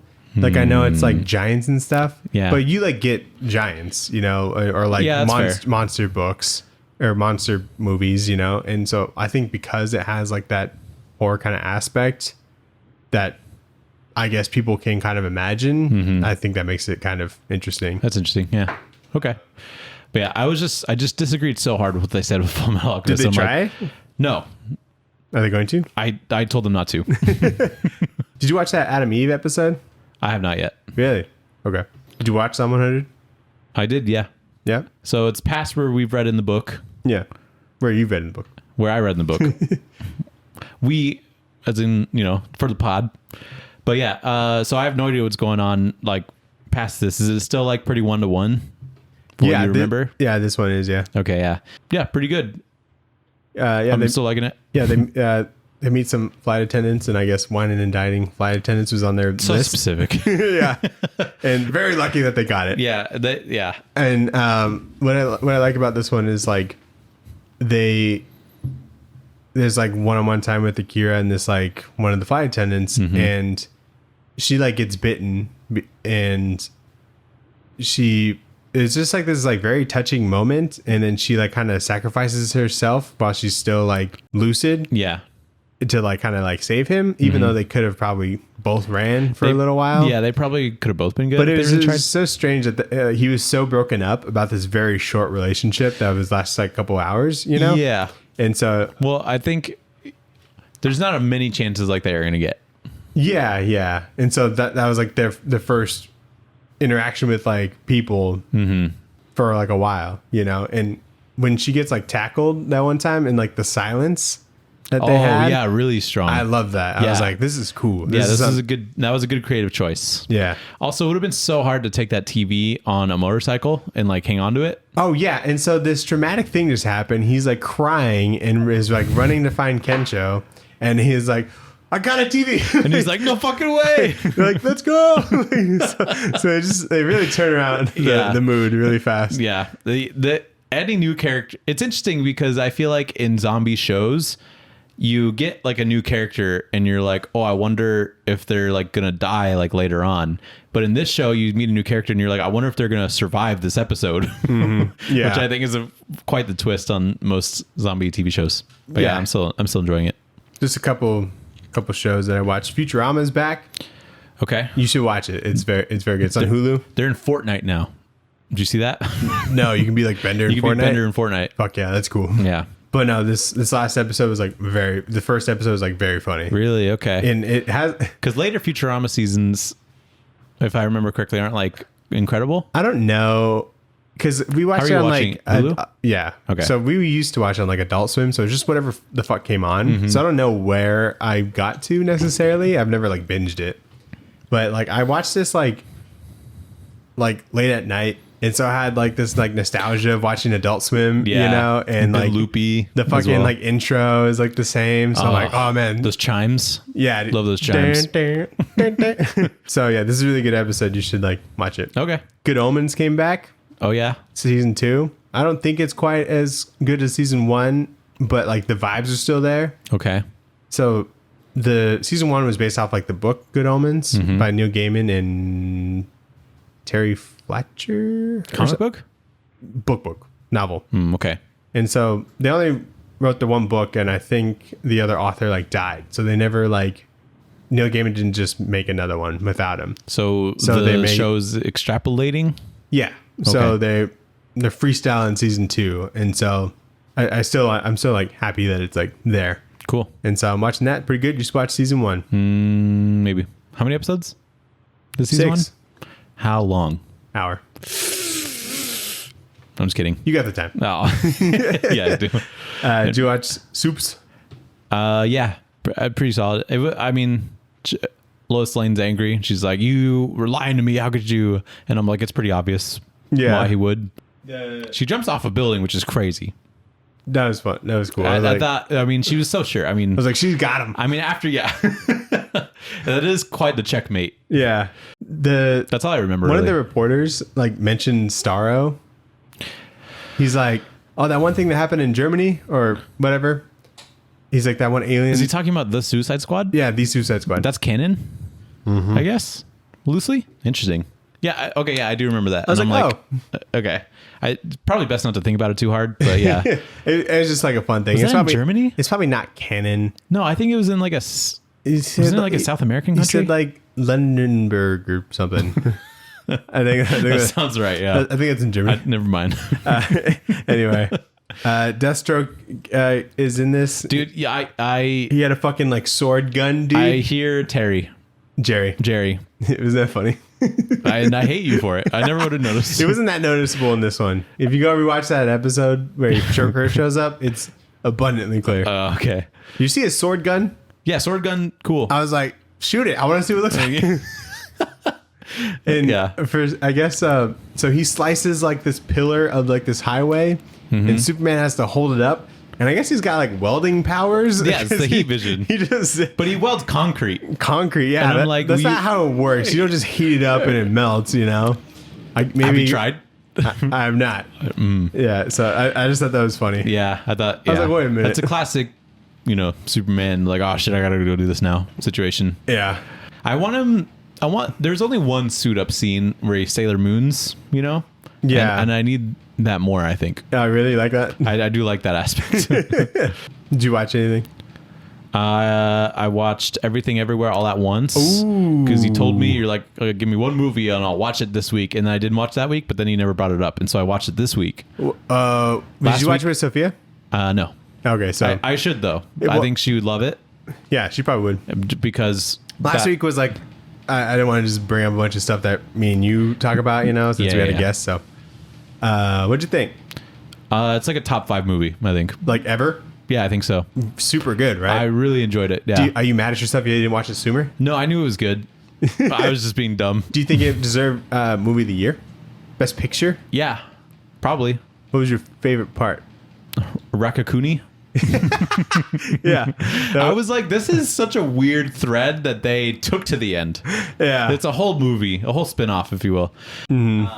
I think it was a really funny movie in, ways that it meant to be, in some ways that it didn't. And it's also one of those movies where it like stresses you out because you want her to just like not have to deal with this on top of like the IRS. At the same time, and I'm like, oh, this is so awkward. She's in the IRS and she's like, taxes she and jumps and freaks out in the middle of the IRS meeting. I'm like, oh, this is so awkward, and I feel so bad for her. She's just trying her best. Yeah. There's a sweet line like at the end where it's like the Ki Hui Kwan character in whatever universe where they didn't get together, and he's like, in another universe, I would have loved to do laundry and taxes with you or whatever. Yeah. And I was like, oh god, I actually cried. I was like, that was me too. Such a weird line to cry at because it sounds so weird out of context, but in context it's very good. Yeah, it's very good. I've seen a lot about the making of this movie and like how the hot dog fingers were like real. Oh yeah. And they weren't like CGI and stuff, and so I was looking out for some of that. Yeah, but even knowing that, it's not really like spoilers because there's like the whole subplots of like in a different universe where she has hot dog fingers, she's like in love with the IRS agent person. Yeah. But then she uses that knowledge to be like, I love you, and like reach it. Yeah. So there's like every character had like a weird arc, and I respected it. It was cool. A bunch of those props were just sold at like auction, and those like hot dog fingers went for like $4,000. Yeah, that's the coolest thing you could possibly get, I think, out of this. I guess maybe like the butt plugs, but the fanny pack that like oh yeah he was fighting with, that went for like $20,000 for some reason. Ooh, yeah, that would be a good one. Yeah, and so. Yeah, and it's also cool with the context knowing that they got awards for this. Yeah. Because I'm sure if you watch it in theaters, you're like, that was really good, but I don't know if they'll get properly recognized for something like this. I saw that before, like Doctor Strange. I'm like, this is probably going to be like best multiverse movie like of the year. or of all time, you know? I mean, yeah, definitely. So, Yeah, I think they did it right, and they kept the multiverse stuff confusing on purpose. You know, like some of it's but you confusing. don't have to like understand. You don't have to everything. understand it, but Yeah. also the representation of like all the different universes, how you access them, like it's very visually represented pretty well. Like there's like a little map, and I like how you access some of the different things by doing random things, you know, that like don't make sense, and so you connect with a different universe. But like the rules, they fleshed out as much as you needed to know, really. So I thought that was cool. And Yeah. then Rakakuni was just insane. So I enjoyed that a lot. I like that bit where like it's just showing Michelle Yeoh's like face, and then it's just her in like all these different universes. Yeah. And like I'm like that probably just took so much time. Yeah, you know? I think I saw like a making of that, and that was like all individual things that they had to do, so it took forever, obviously. Yeah. And Michelle Yeoh's just the GOAT. So good. Yeah, Yeah, no, I love that movie. it's great. So, and then Secret Invasion finale. I guess we could talk about it real quick. Yeah. It's kind of hot garbage, isn't it? You know, the Super Scroll battle was kind of cool. Like, yes and no. Like, I was like, this is creative, I think, but I like seeing like the little Drax arm. the Drax arm was cool. But like The other arms are confusing. Who's the ice person? People are saying a frost giant. When do they get that DNA? I was like, who's like this person with like the telepathy? You know, but it was like Ebony Maw. Ebony Maw, yeah. And so it's like, when did you get his DNA? right. And then like on like the Weekly Planet, they're talking about like how there's just like a bunch of just like punchy characters that are in this. Yeah. But like just use the Hulk. You know what I mean? Yeah, you have the best one. Yeah. Of the strong people, you just use the whole, like, just use a couple of those, you know? Yeah. Also, it's like, she uses Mantis's powers. Oh yeah. Does she have to know who these people are? Was she briefed on, like, how to use them? Maybe it's in the news. Yeah, because I was confused because like it was like she's Nick Fury, and then she brings that flash drive thingy, and I'm like, why the fuck would he give him that? You know what I mean? Yeah. But then I realized like it was to use a machine, and then she would have all the powers and whatnot. So if Nick Fury was there, he wouldn't get powers because he's not a Skrull? Yeah, I guess that makes sense. only works for Skrulls, I like guess. Gravik's performance, like that actor, whatever his name is. He did his best. His name's Kingsley something. Something Kingsley, yeah. And like I think he's a good actor, but I think that everything else kind of did him dirty, unfortunately. Because there's like at the end where he's like yelling, and he's like, there's very clearly like a pretty good performance going on. Sure. But for some reason, I recognized it as a good performance, but I didn't really care about what was happening, you know? Yeah. No big twists in here for me. Because I knew about the roadie thing from the beginning, because obviously. Yeah. All good characters in the show are dead by the end. Like Maria Hill, or what's his face? Talos. Ben Mendelsohn. Yeah, Ben Mendelsohn. Because I kind of like him. He's in a tough spot, but then he's just dead. And so I'm like, I'm happy for his career that he's dead in this. yeah, exactly. I am too. Maybe that was a part of the contract. When does Fury like actually get his shit together in any significant way? Like when is that shown, you know? When does Fury what? Like actually get his shit together. You know, because there's a whole sequence where he's like putting on his eye patch or whatever, which you don't need. Like, why would that be in its own cubby? No, Didn't his eye patch used to do something? it should do something. I feel like, I don't know. but like, I feel like there's not a point where he's like, "Yeah, I'm back, baby." You know? I can't remember like what happened before he went to go get his eye patch, but I'm assuming that was the thing. He went to his grave to get the DNA stuff. Okay. There was like the DNA stuff in one of his gravestones. Okay. Rhodey was like way too pushy of the president. Yeah. I'm He's like, "Sir, we need to fucking bomb them right now. Like, I'm telling you, we need to do this right now. I'm not a scroll though." like you're looking suspicious, bro. Yeah. But maybe that's how the president likes to be informed or consulted on. And then he goes back to space at the end.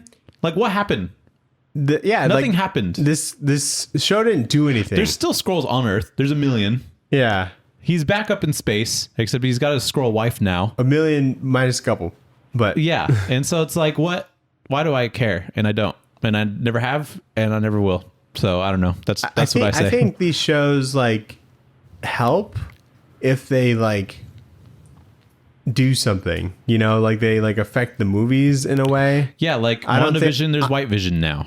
Yeah, in Loki, there's Kang, I guess. I guess that didn't really do anything yet, but that good show. So I guess like I don't think you should have to watch the shows in order to understand what's happening in the movies. I don't think that will be the case. I don't think it has Doctor been the Strange? case so far. Yeah, to understand, But like, you still understand that, like, oh, Wanda's bad now. That's crazy. yeah, but like, If you just want to see how she got to that point, then you just watch WandaVision, I guess. But yeah, I suppose. well, no, because she's good at the end of WandaVision. she dies.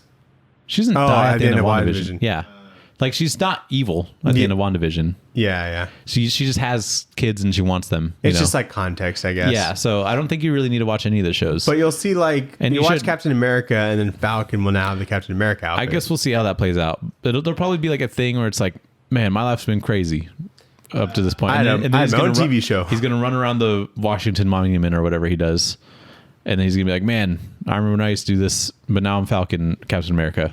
Yeah. They're Captain Falcon America. yeah, and Captain Eagle. none of these shows have really landed their ending, and this one's no exception.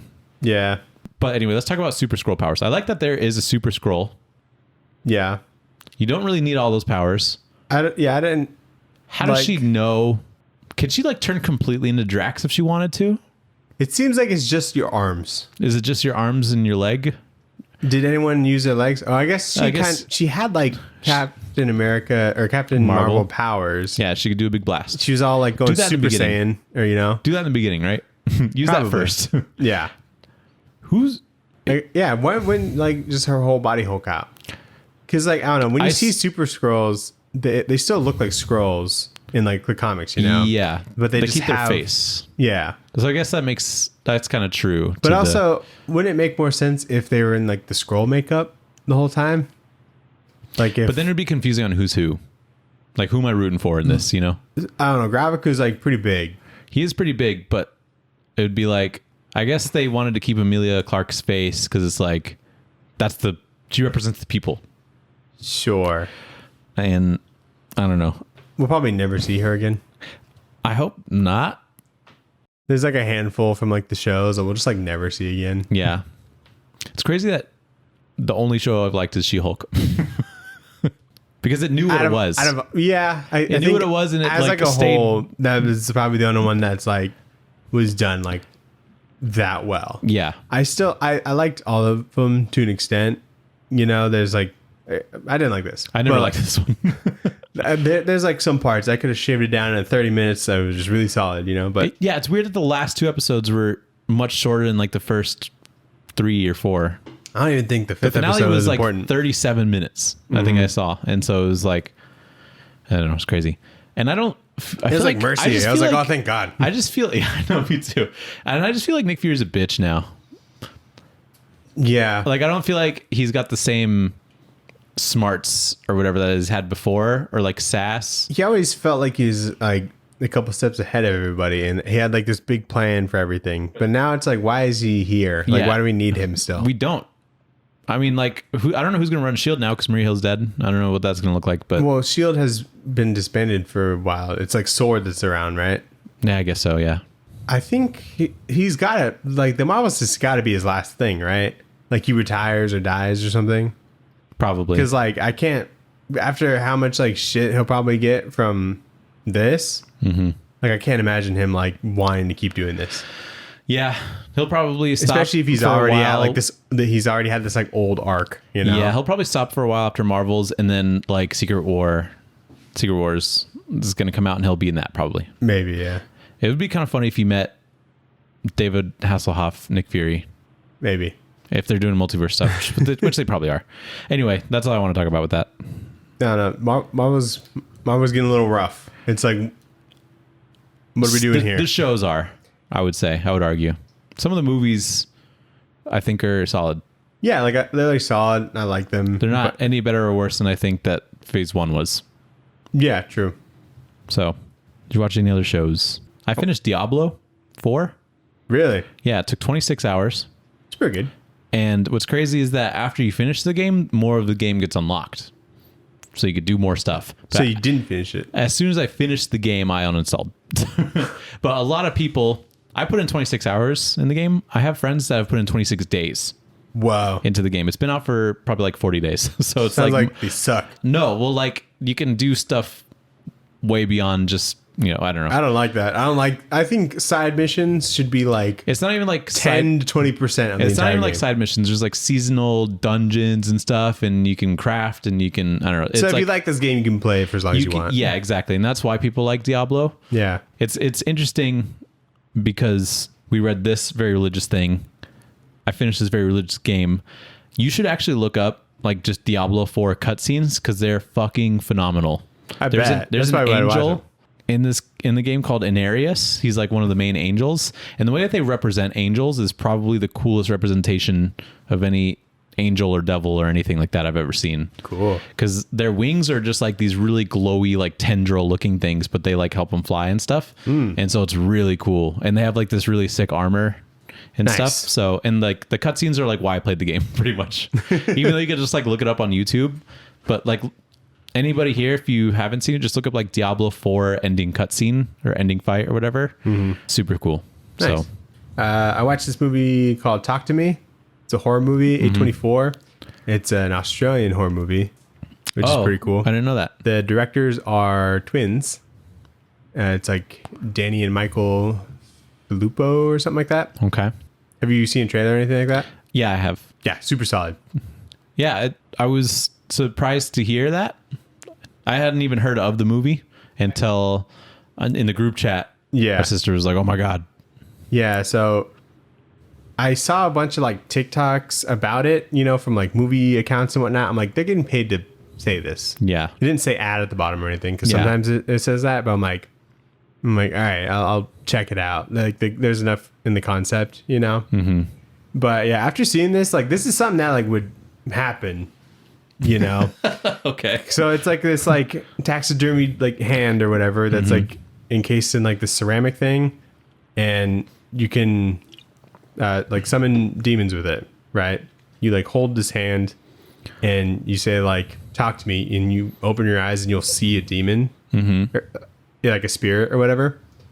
And you can say, they'll say like, I let you in or whatever. And then they'll let them like you let the spirit possess your body. Kind of like a Ouija board, I guess. Kind of, yeah. And so they let you like hold on to the hand for like 90 seconds, and then they take the hand away, and then you're like good. Oh, okay. And it kind of gets you like high, like a little. It's like an endorphin thing, I guess. I don't know. And so it's like a party game. Like there's like kids in high school that like just have this hand. They would totally do that. And yeah. they all fucking take turns. So you're and saying shit. this would happen if this hand was real? Yeah. Okay. And they're all posting videos on like Snapchat and shit, and people are like, oh, this is fake, and then you go do it, and then you want to just keep doing it kind of thing, and then it just fucking spins out from there. Okay. Yeah, I can see that happening for sure. Everyone in the theater had like physical reactions to some of the shit that happens in this. Gross? Yeah, very gross. A couple like, Or is it like not cheesy jump scares, both. Okay. So lots of stuff, and it wasn't very predictable. It was Can I guess one of the things that happens? Sure. Does the hand grab you and break your arm? No. Okay. They should have done that. I wouldn't like it if it moved. I like that. It's just like this thing that it doesn't hurt anybody unless you want it to hurt you kind of thing. Is there a foot? There's no foot. Oh, so the hand belonged to like a medium or something. Okay. Those people who can talk to like spirits. Yeah, okay. Well, that makes sense. And there's apparently like another hand somewhere. Oh, like a left hand. They don't know. Yeah, the other right hand? The left hand was in the movie, so the right hand is somewhere. The demons are lefties? But yeah, really good movie. If you ever get the chance, definitely go see it. If anyone's listening, definitely go see it. I might try and go see it in theaters. Yeah, definitely. Cool. Also, one last thing. Yeah. Sarah went to go watch like her friend's house or something and their dogs. And so I had like Tons of time. a night to myself. Yeah. Nice. Watched Good Omens. And I also watched this movie called They Live. Have you ever heard of this? Mm-mm. So it's a John Carpenter movie. Okay. It came out in like the 80s. Yeah.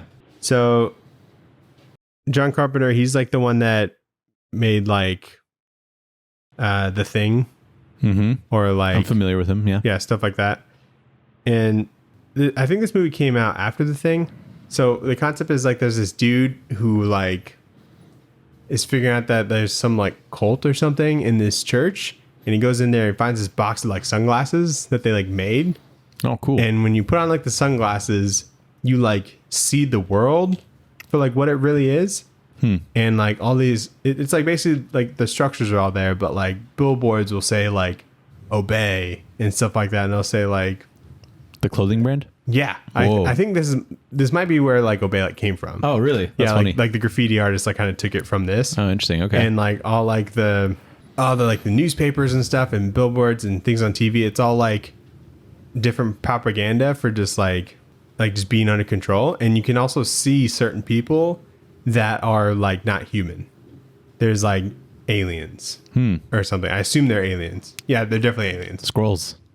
Kind of like scrolls, yeah. Oh. And I guess there's some frequency that's played over television that everyone hears, and so therefore, because they hear this frequency, they cannot see like the aliens. Okay. And so I didn't really know anyone that was in this, but so this dude, he has like a friend that he like works with, and he's trying to get him to put on like the sunglasses. For some reason, he like just doesn't want to put them on, and it turns into this like 10-minute fight scene of them just fighting in an alley, and it just keeps going. Trying to get him to put on sunglasses. Yeah, like you think like the fight's over, but they just get up and start fighting some more. And it's so funny because it's just like normal like kind of fight. Yeah.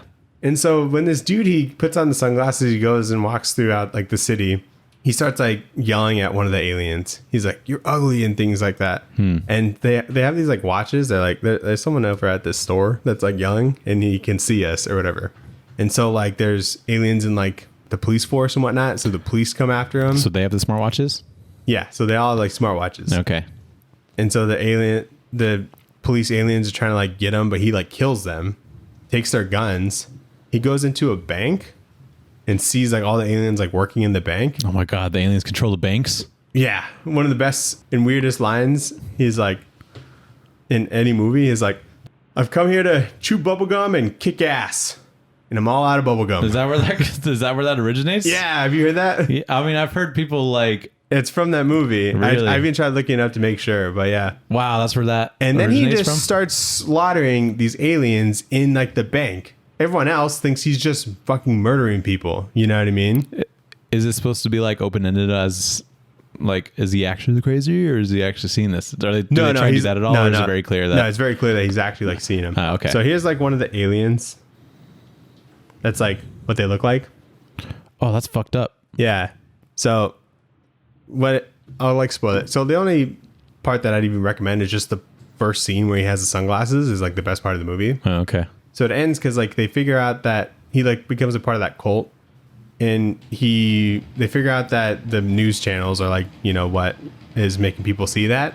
They blow up the thing that does that, and then everyone like kind of like snaps out of it or whatever. Like that scene was like a dude in a bar, and everyone's like, "What the fuck?" When did an alien get here? I didn't see that. Yeah, so they don't know how long they've been there. There's the aliens all over the news. I think the president's an alien. Oh. You know? And the last scene is there's this sex scene, and it's a woman on top of a man, and she looks at the TV and sees the alien on the TV. She's like, "What the fuck?" As she's like riding, and then she looks down and she's He's like, an "Fucking alien? alien." She's like, and the alien's like, "What's wrong, baby?" That's funny. I was like, "Oh, what a good movie." That reminded me, I don't know why, but I didn't, I watched The Nice Guys, Shane Black. Shane Black, Ryan Gosling. Ryan Gosling. Have you seen that movie? Yeah, I saw it like not that long ago, a couple months. Really good. Great movie. It's so funny. Yeah. That's how you know like Ryan Gosling was like funny. That was the first thing I saw him in. That was funny. Yeah. We were like trying to find something to watch, and I think we were trying to watch the first Knives Out, which the second one's on Netflix, but the first one's not on any streaming service to like watch for free. Huh. Unless it might be on like Paramount or something. Yeah. And so we're like, what else can we watch? And while I was trying to find Knives Out, The Nice Guys came up, and I was like, oh, I heard this is good. And it's great. I think it's super funny. And we were just chuckling the whole time. It was kind of late, so I think that contributed. But like one of the first scenes is like him being like a private investigator or whatever, and he's trying to like get into a bar to get like a receipt. And so he wraps like a thing around his hand to punch the glass out. But as he punches the glass out, he like cuts his arm like pretty bad. Ryan Gosling's character, and he has to like get rushed to the hospital and shit. We were laughing for like 20 minutes because it's so funny the way he does it, because he's trying to be like so like, you know, confident and elegant. Yeah. and he punches it immediately. Like looks at his arm. And he's like, and he like can't believe it, and he like stumbles over. He like knocks over trash cans. I just thought it was really I don't funny. remember that part. It's like my favorite part. There's like a clip of I think that movie where he like walks up to a bar. He's like looking around, and then the bartender is like, "What can I get you?" He's like, "It's an open bar." He's like, Yeah, because he was like all the other like parts of the movie where they need to do like some real PI work. He's just gotten so drunk, and so it was really funny in that scene because he's like, "No, this is serious," and he's like, and it's so funny. I'm like, I'm sure it's from that movie, but I can't remember. Yeah, it is from the movie. Yeah, And, no, that's a really solid movie. yeah. I think it's great. That was another movie that like Sarah just let me pick, and I'm like, yes. Does she like it? Yeah. Was she thought it was laughing? funny. Okay, good. I think so. That's a movie that like definitely needs like a sequel.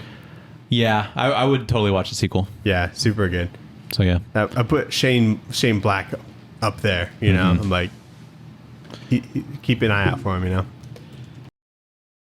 What are we gonna read next week? Anyway, what are we read next week? do we have a thing that we're supposed to read next week, or Like Ahsoka is coming out. Do you want to read a Star Wars book? Or are you good? What do you we want? could do an Eisner winner, specifically do a power bomb? Yeah, we can if you want. Is that out on trade? Yes. I think we should do it because I have read the first 3 issues and I want to read the rest. Okay. Yeah, that's cool. Unless there's like an Ahsoka series, but I don't think there is, right? There isn't. No, we just have to pick like another Star Wars thing. Honestly. Is there a Star Wars thing that we want to read? Lando? Or like Chewbacca? Or we just do a power bomb? Yeah, let's do a power bomb. Do a power bomb. Let's do a power bomb by Daniel Warren Johnson. Yeah. Eisner Award Eisner winner. winner for best children's publication or something like teen publication. Yeah. So yeah, Sounds good. pretty excited about that. We've never done a DWJ book. No, we DWJ? did. Wait, did we do? No, we were just reading. Jurassic League. Well, that he didn't do the art on it. Murder Falcon? Nope. Marvel. Beta Ray Bill. Beta Ray Bill. Thank you. Yeah. I was like, it's 3 names. I can't remember them. Daniel Warren Johnson. I think that's what fucked me up. Yeah, do a power bomb. We're gonna read that next week. Righty. Thank you for listening. Yep. If you want to recommend a Star Wars book, Oh, yeah. TradewaitersPod@gmail.com. give us the sleeper hits. Yeah. Give us some legends. Yeah. Star Wars legends. If they're sleeper hits. Tell us the deep cuts. Linktree is in the bio and the descriptions. Go like, comment, subscribe, stuff like that. And 5-star reviews. We love them. Yeah, always good. I've gotten like oddly competitive when it comes to like reviews. Like I'll see like I'll find like other podcasts that I like, and I'll just like look at their reviews. I'm like, how many 5 stars do they have? You know what I mean? And I just kind of want more than I that. doubt we beat anybody. I also want like more episodes than other people. Like when people are like slightly higher than us, I'm like, we need more episodes. We need to crank out We more. gotta do 2 a week. Yeah, and so Yeah, much appreciated if you can do that. Yeah. It takes a couple seconds and it's free. yeah, thanks y'all. Peace. Bye.